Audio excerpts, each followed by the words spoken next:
They fled from tyranny. Your oppressions planted them in America.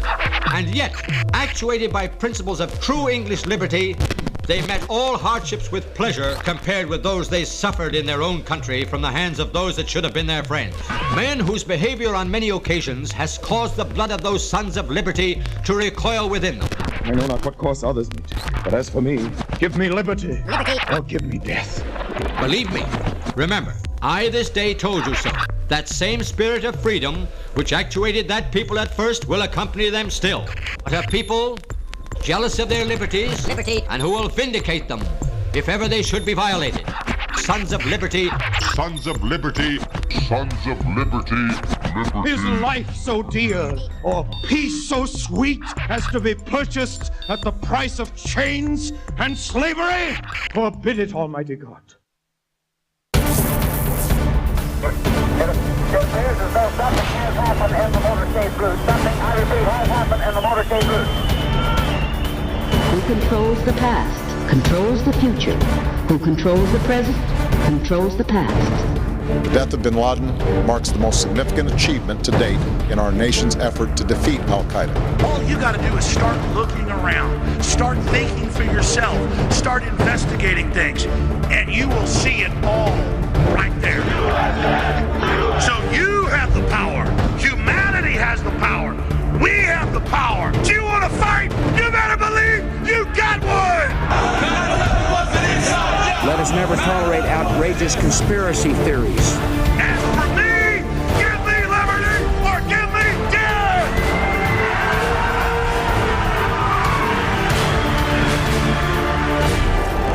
The answer to 1984 is 1776.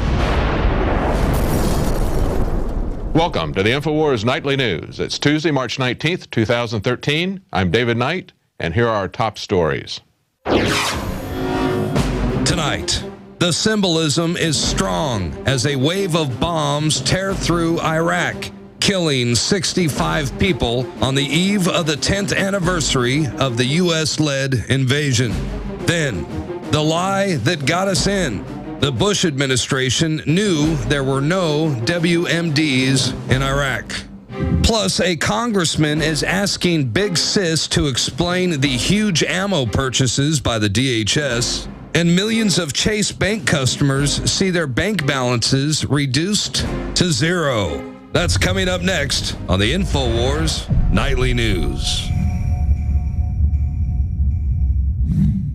Well, it's been a decade since the United States invaded Iraq under the false pretenses of them having weapons of mass destruction. And today, the AP reported on USA Today that a wave of bombings tore through Iraq on Tuesday, killing 65 people on the eve of the 10th anniversary of the U.S.-led invasion, and showing how unstable Iraq remains more than a year after the withdrawal of American troops. And they're talking about that instability. They say instead of a solidly pro-U.S. regime, the Iraqis now have a Shiite-led government that is arguably closer to Tehran than to Washington. So what kind of results have we gotten after 10 years of effort in Iraq? What have we really accomplished? Well, there's a civil war going on between two Muslim factions, the Sunnis and the Shiites. And the Shiites are actually the allies of the people that we're told now are our greatest enemies, Iran. And those are the Shiites that we put in control. And what did it cost us to get these kinds of results? Well, in terms of lives, it cost over 4,500 American soldiers' lives. Over 32,000 were wounded. That's officially the account. The unofficial account goes to over 100,000. Over 100,000 Iraqis were killed, and the unofficial counts put that as 190,000. And monetary cost, $2.2 trillion.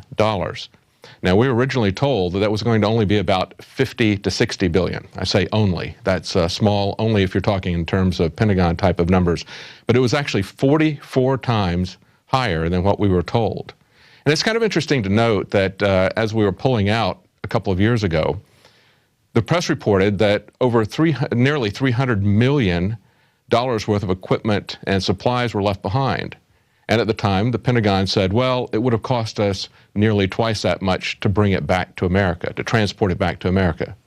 Well, that's interesting because just within the last couple of weeks, we've seen that over 2,700 APC, armored personnel carriers, have been repurposed for use in America from these foreign wars abroad.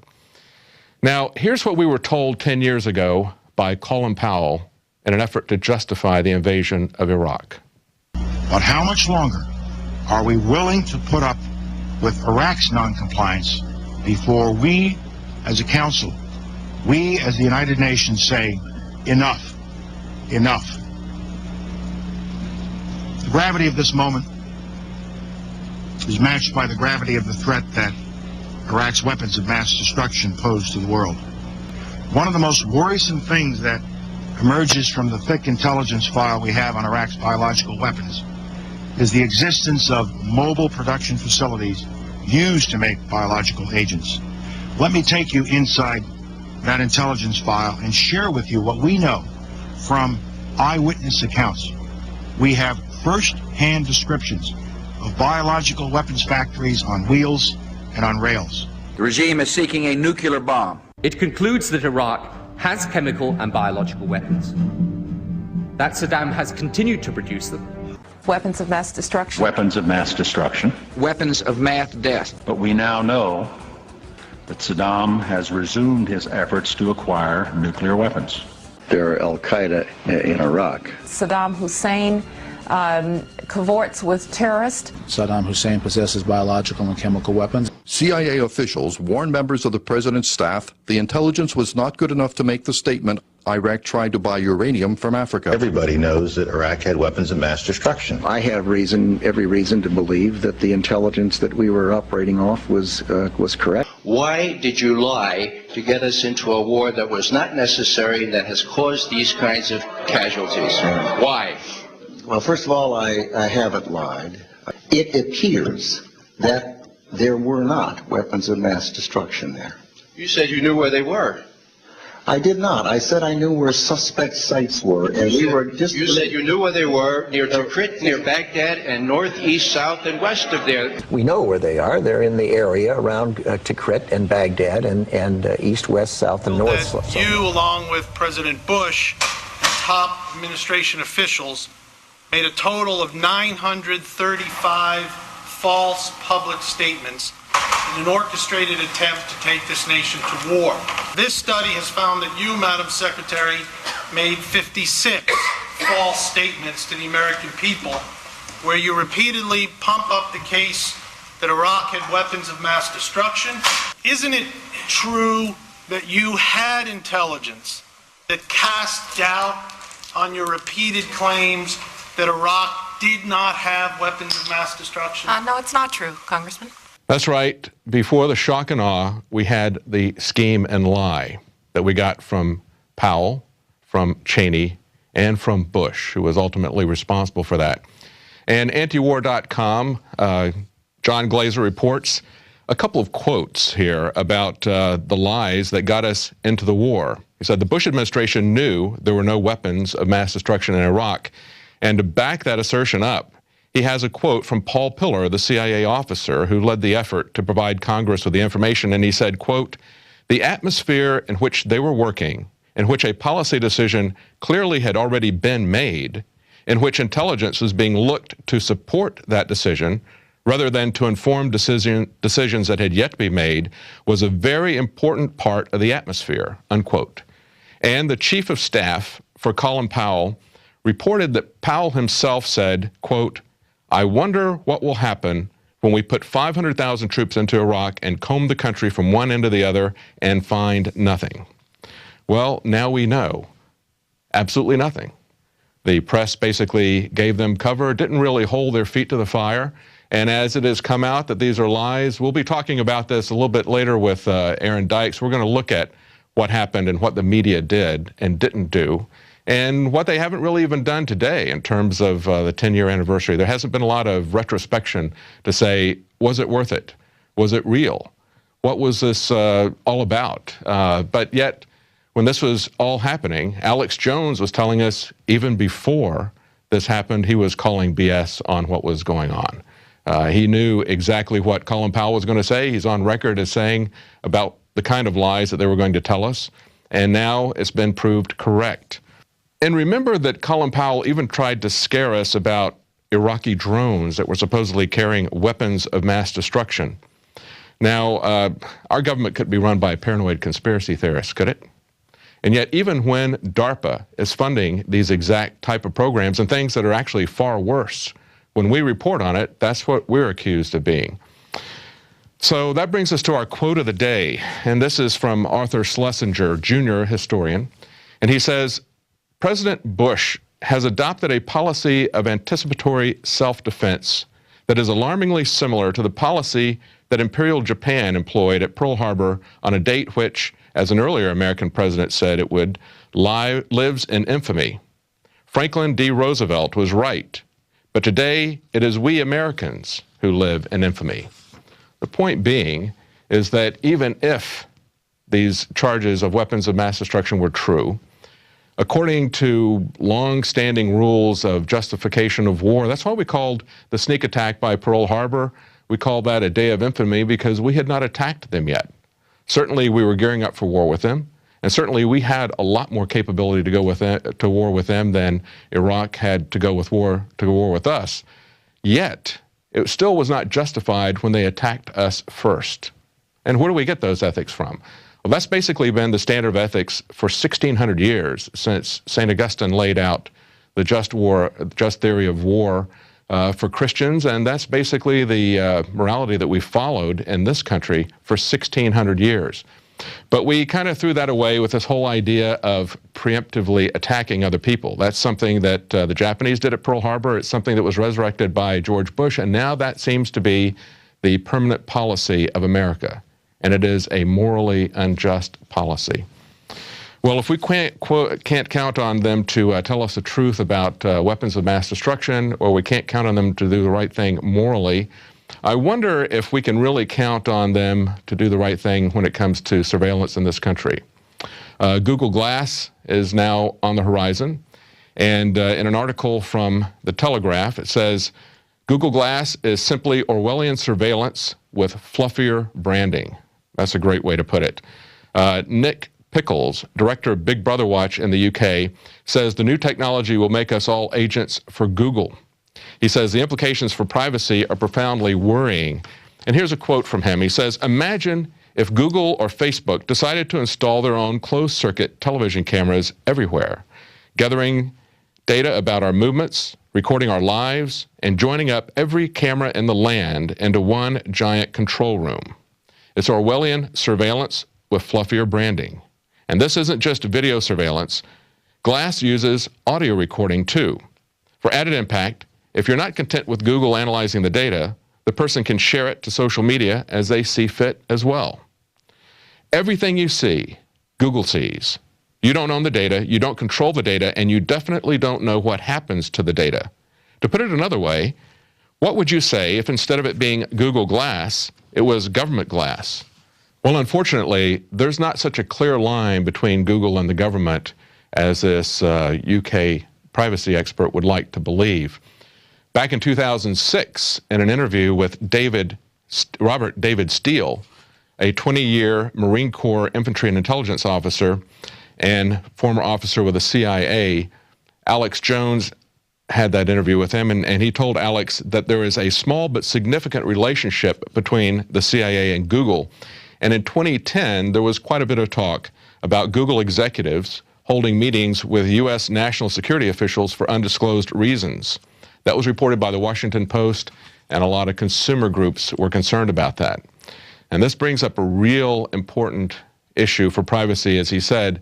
Who controls this data, and what are they going to do with it? It's very troubling when we look at the connection between Google and the CIA. We know that that information flows very easily between them, and we know that the Utah Data Center, it's coming online later this year, is being set up to be able to record everything electronically that happens anywhere in the world, especially in the United States. Well, Chase customers got an interesting treat yesterday. Well, Paul Joseph Watson reports on Infowars today that Chase customers see their bank balance reduced to zero. Millions of Chase bank customers were affected by an unfortunately timed glitch, which resulted in their checking and savings accounts showing a zero balance for several hours yesterday. prompting many to take to Twitter and express panic that their money had been stolen.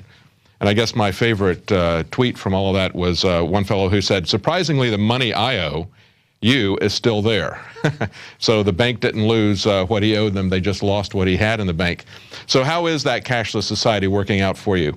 They may call it a glitch or they may call it a haircut, but the bank has the ability to steal money out of your account, as we've seen the last couple of days, first in Cyprus, where they just stole money out of people's account, called it a haircut.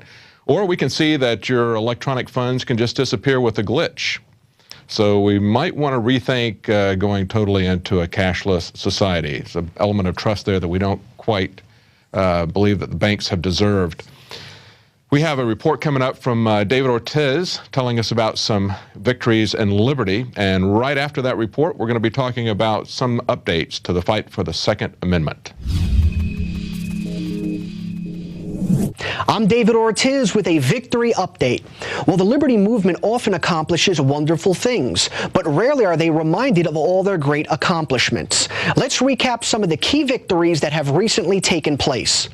The most notable key victory that recently took place is the fact that Senator Rand Paul promoted the Bill of Rights in a large-scale fashion by filibustering the nomination of John Brennan. As a result of his actions, he severely fractured the dinosaur Republican Party and won the CPAC poll. Well, one thing's for sure, Republicans want to win. And another thing's for sure, they haven't been winning in national elections lately. And another thing that's for sure is that there's a battle for the soul of the party.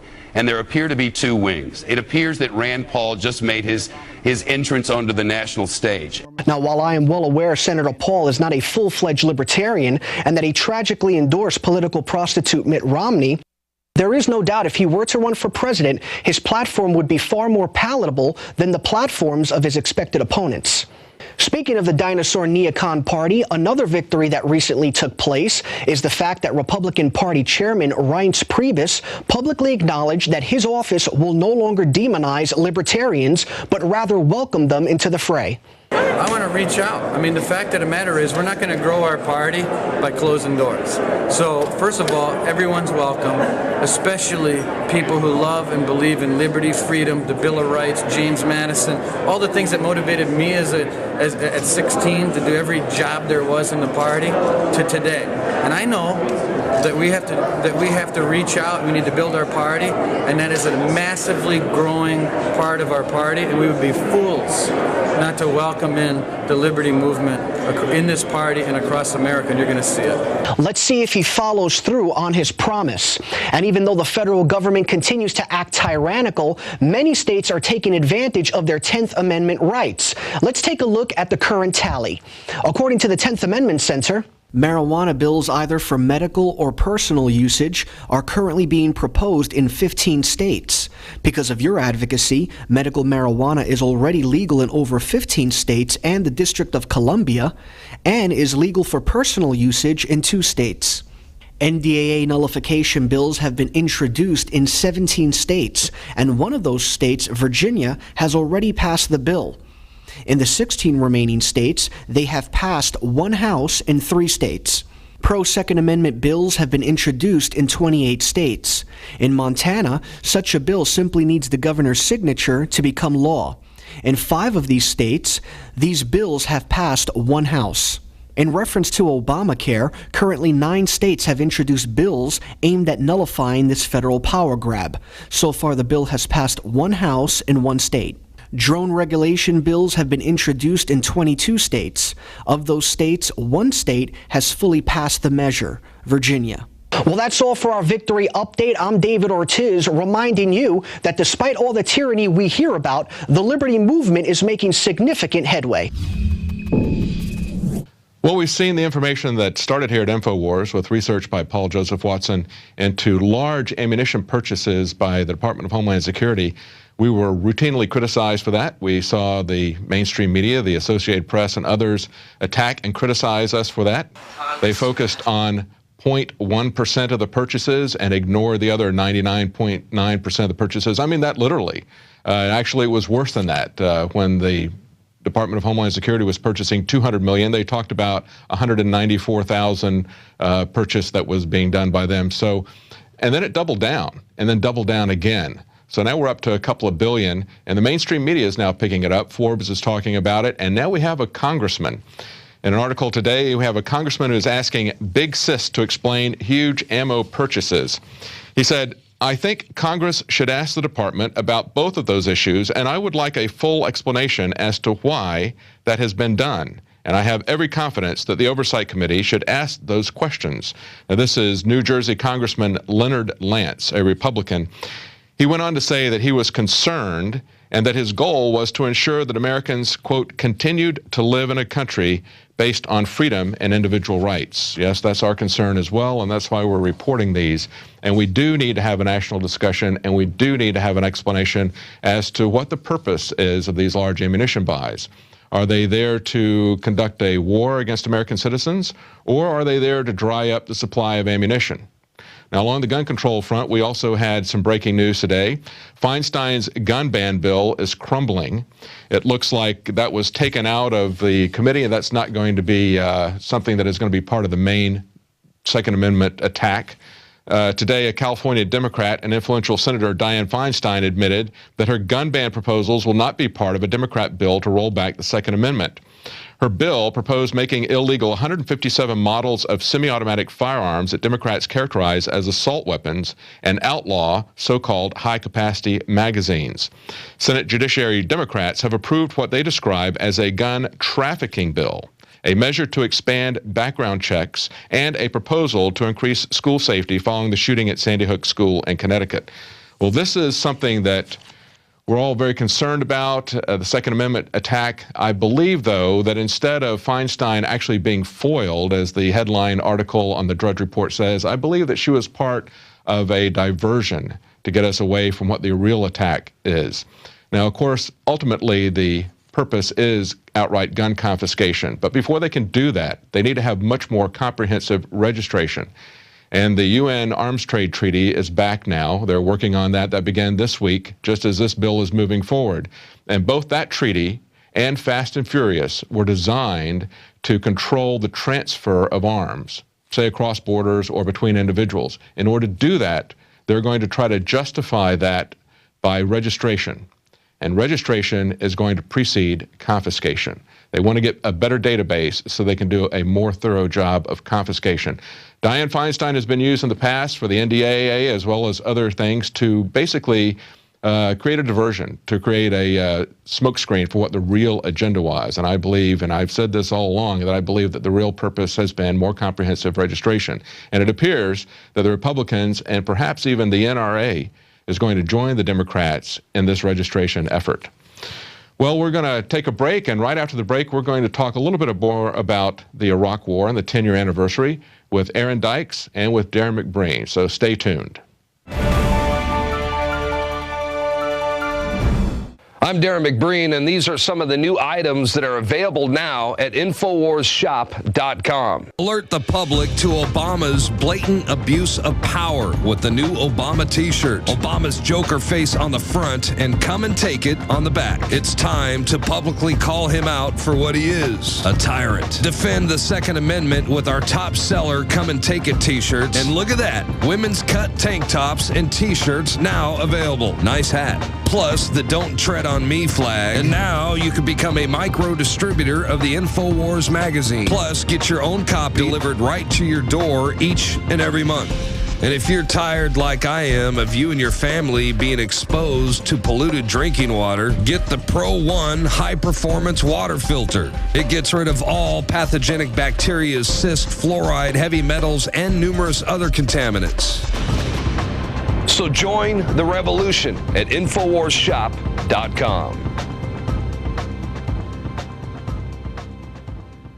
Jakari Jackson here, and I want to talk to you for a second about water.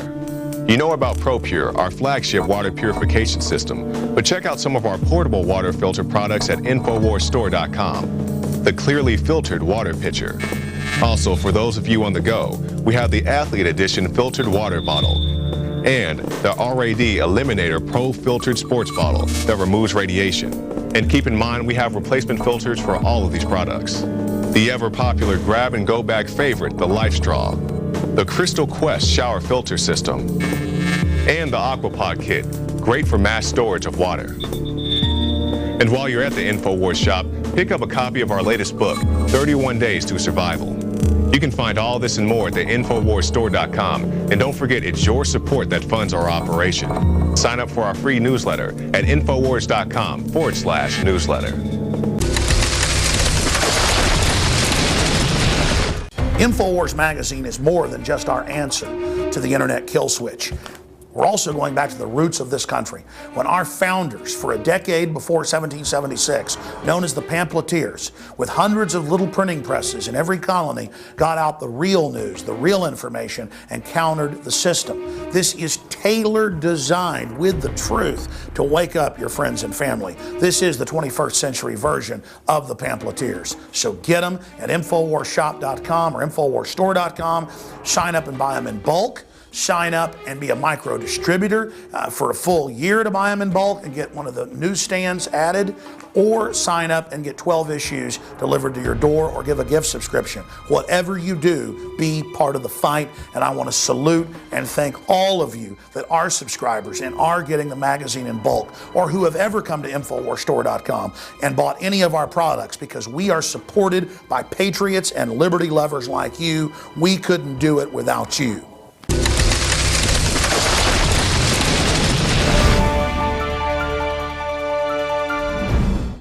Well, it's been 10 years since the Iraq War began. What, if anything, have we learned? I'm joined by Aaron Dykes and Darren McBreen. Well, guys, it's been 10 years, but it's not just a dry history discussion that we're having here, because we're seeing exactly the same kind of stuff happening today in Syria and trying to justify conflicts with Iran. What do you think about the similarity between 10 years ago and today in terms of public opinion? Well, here's a headline right here. Syria rebels regime blaming each other for first alleged chemical weapons attack. We've heard them cooking this up for months. We've already had stuff like Wag the Dog. The media publishes a Photoshop forgery to sell the war. We had the lies about Syrian Danny, who faked being in gunfire. And it's just a rehash of lie after premeditated lie we saw in the buildup to Iraq and in the continued selling of it, as they obviously intended the occupation to go on basically indefinitely. Yeah. Yeah. What do you think, Darren? You think the public's buying it this time around? They will. You know, a lot of them will, of course. You know, with the help and aid. Well, to the extent that they did last time. You know. Absolutely. I think they will. Unfortunately, it's sad, and I'm guilty as far as if you go all the way back to the first Gulf War, for example. I mean, I bought it hook, line, and sinker. You know, I mean, when I saw what they did is they rolled out, I don't know if you remember, but that was the babies from the incubators that they said the Iraq Republican Guard came in and threw, I forget how many, I think it was 90 or so babies out and dumped them out in the street. And it wasn't just, you know, hearsay. I mean, there was a congressman talking about it. Bush Sr. was talking about it. And then a young girl whose eyewitness testimony, 13 years old, or no, I think she was 15, up there crying, very dramatic testimony. Turned out to be a diplomat's daughter, just making stuff up. The ambassador to Kuwait's daughter, and she took acting lessons, we hear, years later. So they go through great lengths to tell a lie. And I'm glad you brought that up, too, because when I gave these, you know, we're talking about the cost of what happened with Iraq, and of course the first thing is the cost in human lives. And I was talking about the official estimates from our government being 100,000 and then other people totaling up to 190,000. Those were direct, I guess, immediate casualties. But as you guys pointed out, if you go back and look at sanctions and other stuff, it's well over 1 million. We've got at least 1 million of sanctions under the decade during Clinton and kind of the latter years of Bush 1, and then an estimated another 1 million dead in civilian totals and everything during the Iraq War from 2003 on. You know, we know this from watchdog groups and people monitoring it, of course, not from official estimates in the government.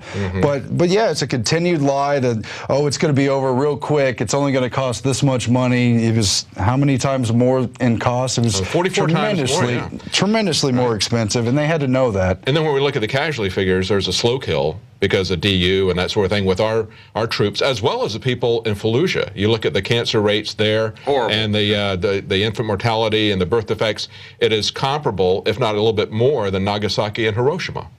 Yeah, what kind of weaponry did they use? I mean, it's you know, it's hard to tell, but I mean, they're having severe problems with birth defects and that sort of thing.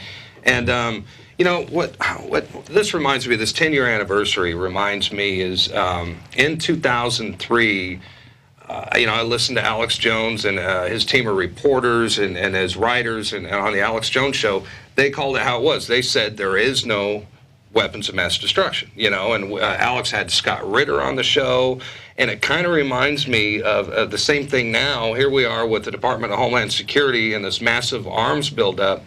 We report it. Nobody else pays any attention except for Drudge. A few weeks later, Lou Dobbs is commenting on it, Sarah Palin, and then Forbes. But once again, just like back in 2003 with the run-up to the Iraq War, Infowars is on top of it. Yeah, absolutely. Well, let's hope that the same thing this time around. Let's hope that we've got a little bit more of a footprint. I mean, we're already seeing an effect with the DHS ammo purchases, right? This is starting to break. It has been picked up by the mainstream media as well as the congressman, as we reported on earlier today. That's right. So, I mean, we're having more of an effect now. Infowars, Alex Jones has a much wider footprint, and so maybe, It is worth noting, though, back in 2003, I was in college then, while a lot of the TV-watching public bought the lies hook, line, and sinker, it was pretty transparent to a lot of people, if they were paying attention at all, really regardless of their stripes, because there were massive protests against the Iraq War, even in February, before the war launched in March. I protested against it in March at the time, and a lot of people did. A lot of people saw through it, and it was difficult to watch those lies, but I guess you tell them enough and they become accepted, and then once those lies are exposed, they spin new lies. And even back then, though, you could see the power of the left-right paradigm, because there was a lot of the liberals and a lot of the left that weren't buying it, and they were the ones that were prominently out there protesting it, while a lot of, I had friends that are conservatives, they were all for it. That's true, yeah. They wanted to go in there. And sadly, I'll never forget watching TV when, it was 2003, and they started bombing Iraq, and I could hear neighbors up and down my block cheering like a football game was going on. As those bombs are going off. So some people really thought it, shock and awe indeed. Yeah, they didn't see the scheme. Well, if we want to review some of the specific headlines about some of the specific lies, you had things like in 2005, the Downing Street memo came out. The media, CNN, among others, spun it and tried to act like, well, the war was just inevitable. No, the document specifically leaked from Downing Street, of course, in Britain, with the correlation between Tony Blair and George Bush, that military action was seen as inevitable. Bush wanted to remove Saddam through military action justified by conjunction of terrorism and WMD. But the intelligence and facts were being fixed around the policy, and then you had countless people warning about this deception. We just had a memo that broke a few weeks ago in 2013 where you had Rumsfeld with this memo about, should we say Saddam's moving against the Kurds? Should we say that Saddam's connection to September 11th was discovered, or the anthrax attacks? Should we have a dispute over the WMD inspections? Of course, we know they went with the WMD. It was a naked lie. You had a lot of people warning from within the Bush administration, like Treasury Secretary O'Neill, that they were planning the Iraq invasion before 9/11. You had others, too. You had George Tenet, who later wrote a book about it. You had other documents that showed they were planning Iraq ahead of 9/11. And, of course, we know that from studying things like the Project for a New American Century. The British knew that we were planning the Iraq War before 9/11, and it really just goes on and on and on. And I really want to get into this, the long-term geopolitical things. You can check out documentaries like Adam Curtis, who's a BBC reporter, The Power of Nightmares. He goes all the way back to the 60s, where guys like Wolfowitz, Rumsfeld, Cheney, these kind of guys, as they came into power with these various presidents, they had been building up the Muslim extremist element since the 60s, and they had something called Team B that for decades over-exaggerated the power of the Soviet Union so that they could justify a bigger and bigger Defense Department budget and so they could keep that Cold War going. Well, by the time that the Soviet Union falls in 91 officially, you had the emergence of the Wolfowitz Doctrine. In 1992, it became public. People like General Wesley Clark, who we're going to go to a clip here in a moment of, he was told within the Defense Department circa 1991 that they wanted to exert their geopolitical influence. They saw an opportunity with the fall of the Soviet Union, so they wanted to go after these chess pieces in the Caucasus states, in the Middle East, and other areas, Northern Africa, etc. Well, look, we trained 100,000 mujahideen, under Bush Senior, and who among those? Osama bin Laden. You know, I mean, there you go. You know, trained CIA asset right there. And we look at this and it's like, who's benefited from this, right? It's not the American people. It's not the Iraqi people for sure, right? But I mean, the American people are not more secure. We live in a less secure world. There's blowback, as Ron Paul would point out. And look at the tremendous cost that we're going to be, we've paid a tremendous cost in human life, tremendous cost in financial things that are going to be paid for by generations. And yet we have a military industrial complex that did quite well off of all of this, didn't they? And they use false flags and all manner of lies to get us into these wars, knowing that it's so hard to get out of them. I was just going to say we're creating blowback because we're making enemies.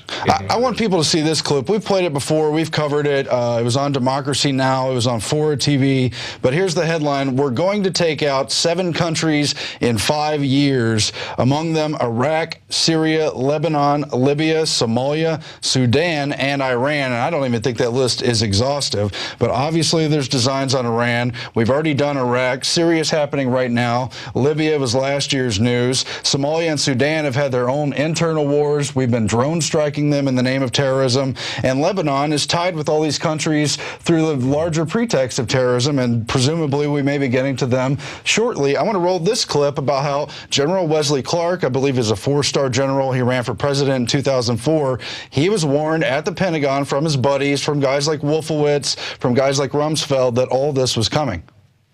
I went through the Pentagon 10 days after 9/11, and an officer from the Joint Staff called me into his office and said, I want you to know, he said, sir, we're going to attack Iraq. And I said, why? He said, we don't know.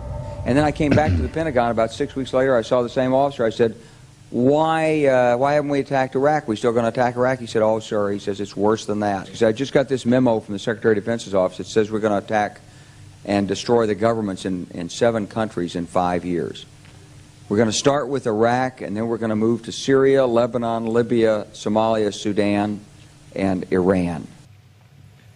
Well, it's like so many things that the government does. You know, we have, the public understands that there's, or believes that there's one justification or one agenda, and the government's got a completely different agenda. I mean, look at education, for example. You know, we're thinking that we're sending our kids to school so they can learn to read and write. They're getting sent to school so they can be trained to trust the government and you know, be trained to live in a police state, essentially.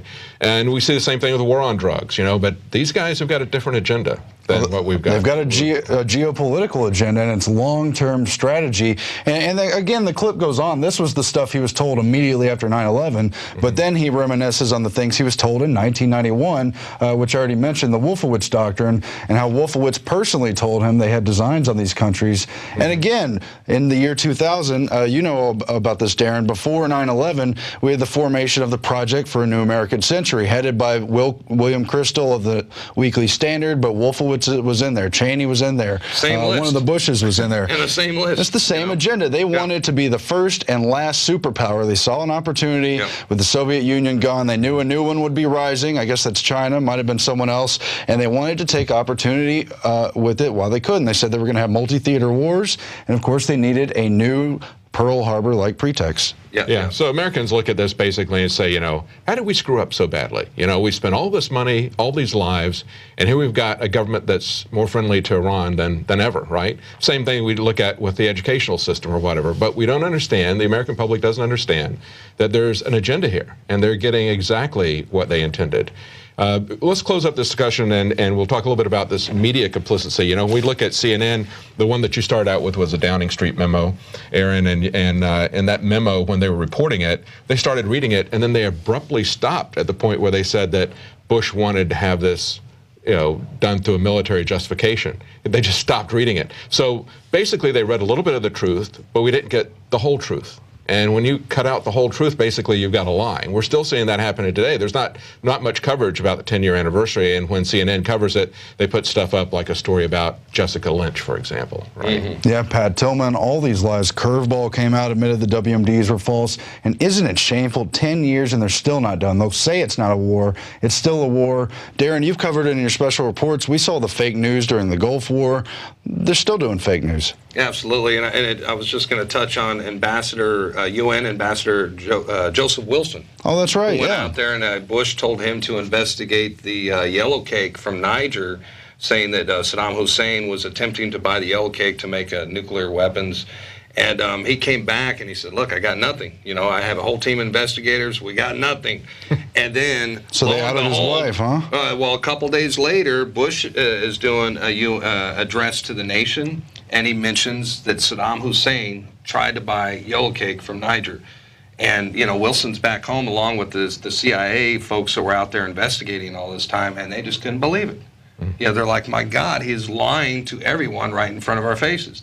So then a couple days later, Wilson went on Meet the Press and told them, you know, say, hey, this is not what happened. You know, there's really not, Saddam did not try to purchase yellow cake. And what happened a couple days later, that's when the Valerie Plame got outed through the media that she was a CIA asset. Valerie Plame being Joe Wilson's wife. And so they put her in a lot of danger. And the guys that were in the CIA that were working along with her, they were in danger. They had to shut down companies that were CIA front companies, you know. So, and what was their retribution? What was their purpose? Was to stop weapons of mass destruction from coming into the country, you know, from like terrorists and all that. So, I mean, absolutely treasonous what the Bush administration did. Well, they say people who don't know history are doomed to repeat it. And so let's just hope that this is such recent history. Let's hope that the American people don't fall for it a second time. You know, the old saying, fool me once, shame on you, fool me twice, shame on me. Let's hope that people learn something from this, and let's hope that, just like we're starting to see with the ammunition purchases, let's hope that maybe the truth is going to get out this time. Maybe Infowars and alternative media is going to be able to get the truth out that the mainstream media won't do. Yeah, wake up, folks. Turn off your TVs and check out Infowars and alternative media. And people made the argument these wars were to install central banks in the final countries that didn't have central banks. And you see things like Paul Bremer's 100 Orders, which is basically a corporatist occupation of Iraq, all the way down to mandating GMO seeds and just everything. It's yeah. Well, thank you guys. Appreciate Thanks. it. Great job. Well, we are in an info war, and we're in an info war so that we don't have to fight real wars. And you can help us get that information out by becoming a Prison Planet TV subscriber. You can help to get that information out to other people.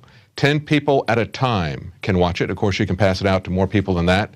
It's more important than ever, because the government's MO, the government's agenda, is not changing. As you heard Aaron Dykes talk about, they've had a long-term agenda of countries to go into and overthrow for quite some time. This is not an agenda of providing more security for the United States, but this is an agenda for bankers, an internationalist agenda. You need to educate people about that. Best way you can do that is to support Infowars through Prison Planet TV or buying products from the Infowars store. All of that helps to fund our operation. Well, that's it for tonight. We'll be back tomorrow at 7 p.m. Central, 8 p.m. Eastern.